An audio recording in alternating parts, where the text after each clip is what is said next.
त्याच्यासाठी प्रत्येकाला त्याच्या इंडिव्हिज्युअल मोबाईलवरून रजिस्ट्रेशन आणि करायचं आणि जॉईन व्हायचं. म्हणजे माझ्याकडे सर काय सांगणार, 21 तारखेला आपण मोठं प्रमाणामध्ये वर्ल्ड मेडिटेशन डे हा साजरा करणार आहोत. काय नेमकी याची मागची भावना आहे? येस अगदी बरोबर. नमस्कार. हार्टफुलनेस मेडिटेशनमध्ये आपल्या सगळ्यांचं स्वागत आहे.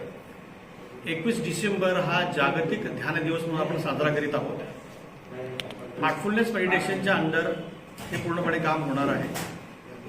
जागतिक ध्यान दिवसासाठी 10 लाखाच्या वर लोकांचं रजिस्ट्रेशन झालेलं आहे पूर्णपणे. आणि सगळ्यांनी विश्वशांतीसाठी रात्री 8 वाजता 8 ते 8:30 या अर्ध्या तासासाठी एकत्र जमायचं आहे. याची लिंक ऑनलाईन दिलेली आहे. सगळ्यांनी ऑनलाईन रजिस्ट्रेशन करावं आणि सगळ्यांनी याच्यात सहभागी व्हावं, हाच हा उद्देश आहे. विश्वशांतीसाठी हे खूप मोठं पाऊल उचलले गेले आहे आणि सगळ्यांनी याच्यात आपला सहभाग नोंदवावा अशी माझी नम्र विनंती आहे. आपलं नाव? माझं नाव दत्ता जोशी, जिल्हा प्रमुख.